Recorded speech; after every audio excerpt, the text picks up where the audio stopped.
दोस्तों, गीता संसार में सबसे पवित्र और समृद्ध पुस्तक है। गीता साक्षात भगवान श्री हरि विष्णु का रूप माना जाता है।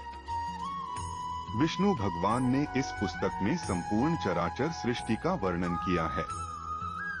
इसमें लिखी एक एक बात और श्लोक पत्थर की लकीर समान है।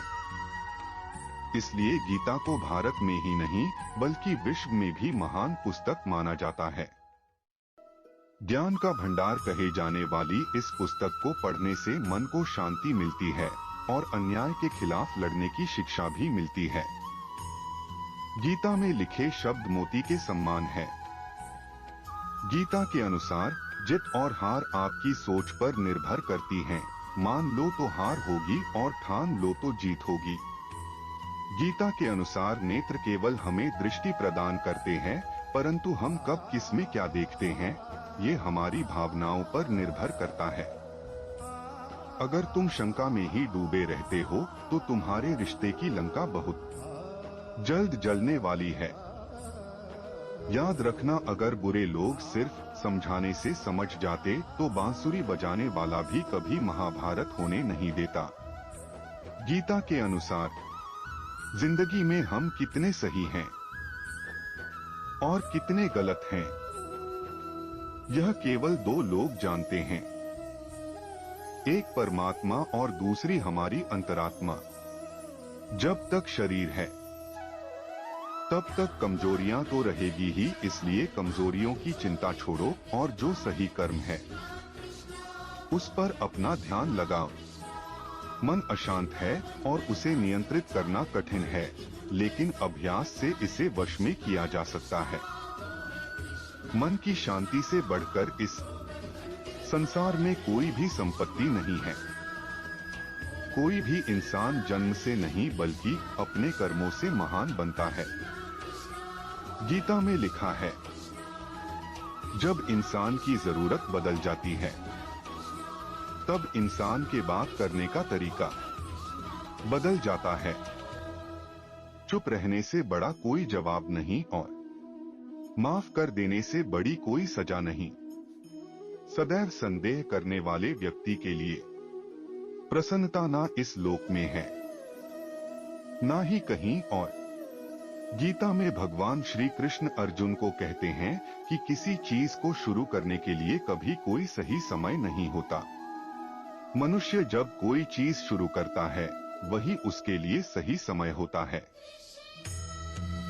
जो मनुष्य सही समय के इंतजार में रहता है उसके लिए सही समय कभी नहीं आता और वह कभी भी अपने काम को शुरू नहीं कर पाता।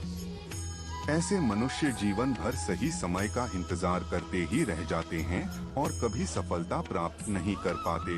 इसलिए मनुष्य को चाहिए कि सही समय की प्रतीक्षा करने के बजाय वह अभी से ही काम को शुरू करें।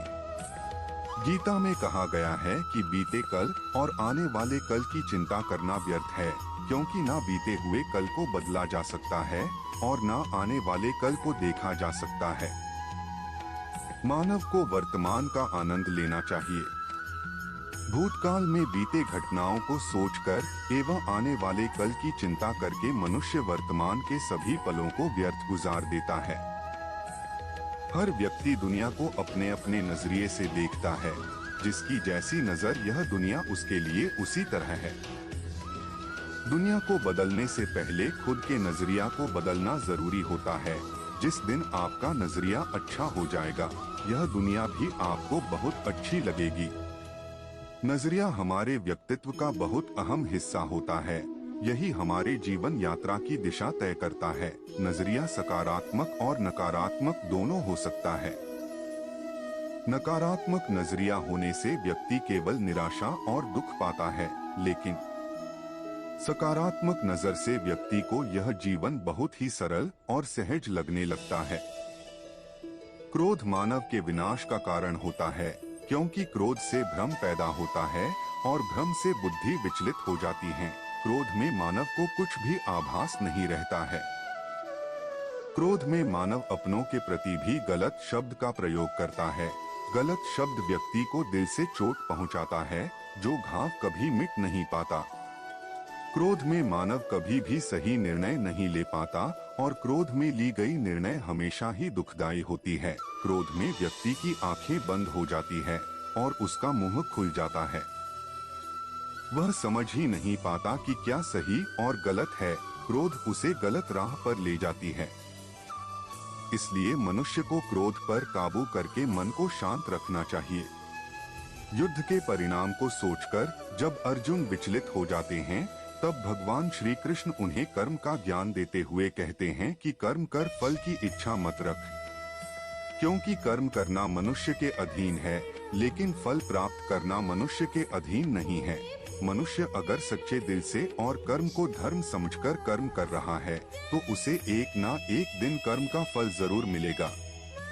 जो मनुष्य फल की इच्छा रख के कर्म करता है, वह सुख दुख के जाल में फंस जाता है, क्योंकि जब मनुष्य अपने कर्म से फल प्राप्त नहीं कर पाता तो दुख उसे घेर लेती है। फल की पहली चिंता करने से मनुष्य अपने कर्म को सही से नहीं कर पाता, लेकिन जो मनुष्य बिना फल की चिंता किए कर्म को करता है, उसे फल अवश्य मिलता है और वही व्यक्ति ज्ञानी होता है। मन जिसके बारे में हम सुनते हैं लेकिन कभी देख नहीं पाते, क्योंकि मन हमारे शरीर का एक शक्तिशाली अदृश्य हिस्सा है। मन ही तो है जो मनुष्य में तरह तरह के भाव को उत्पन्न कराता है और मनुष्य उसी के अनुसार व्यवहार करता है।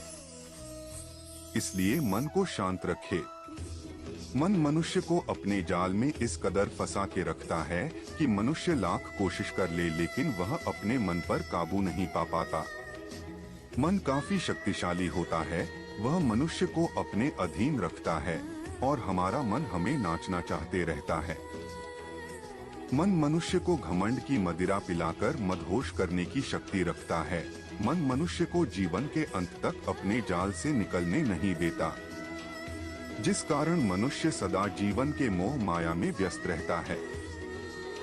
हर मनुष्य की आत्मा के अंदर परमात्मा का प्रकाश है और उस परमात्मा का साक्षात्कार करने के लिए मनुष्य को अपने मन पर नियंत्रण करना पड़ता है। एक बार मनुष्य मन पर काबू पाने में सफल हो जाए तो वह जीवन के मोह माया से बहुत आसानी से पीछा छुड़ा सकता है। मनुष्य का शरीर विनाशी है, उसका कोई अस्तित्व नहीं, लेकिन मनुष्य का आत्मा अविनाशी है।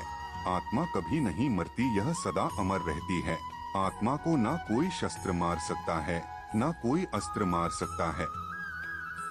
मनुष्य का शरीर मृत्यु के बाद 5 तत्वों में विलीन हो जाता है, लेकिन आत्मा दोबारा नए शरीर में जन्म लेती है। इस प्रकार जो व्यक्ति जीवन के इस सत्य को समझ जाता है कि आत्मा कभी नहीं मरती, वह व्यक्ति कभी किसी के मरने का शोक नहीं मनाता, क्योंकि उसे पता है कि केवल शरीर मरा है, आत्मा तो जिंदा है। शरीर का नाश होने के बाद आत्मा दोबारा किसी अन्य शरीर का रूप धारण कर लेगी। खुद पर विश्वास मनुष्य को ताकतवर बनाती है। आपकी सफलता आपके खुद के विश्वास पर निर्भर करती है। व्यक्ति अगर खुद पर विश्वास कर ले तो वह हर एक कठिन कार्य को कर सकता है, चाहे रास्ते में कितना भी चुनौतियां आए। खुद पर विश्वास मनोबल को बढ़ाती है और व्यक्ति लक्ष्य को प्राप्त करने के लिए दृढ़ निश्चय कर लेता है तो उसे सफलता जरूर मिलती है। खुद पर विश्वास करके अगर मनुष्य कर्म में लग जाए तो उस कर्म को करने में उसे आनंद आता है और निश्चित ही उसे सफलता मिलती है। आज संसार के मानव विभिन्न धर्मों में बंट चुका है और वे धर्म, संप्रदाय और भगवान के नाम पर लड़ते झगड़ते हैं, लेकिन गलत बात है, लोगों को ऐसी सोच नहीं रखनी चाहिए, क्योंकि भगवान सबको एक समान देखते हैं। लेकिन उन्हें नहीं पता कि संसार में ईश्वर के कई रूप हैं और इसमें कोई भी छोटा या बड़ा नहीं है। परमात्मा का हर एक रूप समान है। जिस तरीके से हर एक नदी अंत में सागर में जाकर मिलती है, उसी तरह हर एक धर्म मत की धाराएं परमात्मा रूपी सागर में जमा होती हैं। इस संसार के निर्माता एक ही परमपिता है। जो व्यक्ति कर्म और ज्ञान को अलग अलग समझता है वह अज्ञानी है। ज्ञानी व्यक्ति के लिए कर्म और ज्ञान दोनों ही एक ही है, क्योंकि बिना कर्म के ज्ञान का कोई अर्थ नहीं। गीता कहती है कि ज्ञान को पढ़ने से प्राप्त नहीं किया जा सकता, इसके लिए अनुभव करना पड़ता है और अनुभव करने के लिए कर्म करना जरूरी होता है। इस तरह कर्म करने से ज्ञान का अनुभव होता है। संसार में सबसे बड़ा धर्म कर्तव्य का पालन करना है। जो व्यक्ति अपने कर्तव्यों का भली भांति पालन करता है, उसे सुख और मन की शांति का अनुभव होता है। अपना कर्म भले ही कितना ही कष्टदायक क्यों ना हो, लेकिन अपने कर्म को कर्तव्य समझकर करना दूसरे की नकल करने से श्रेष्ठ होता है। कर्तव्य मनुष्य को बेहतर बनाता है।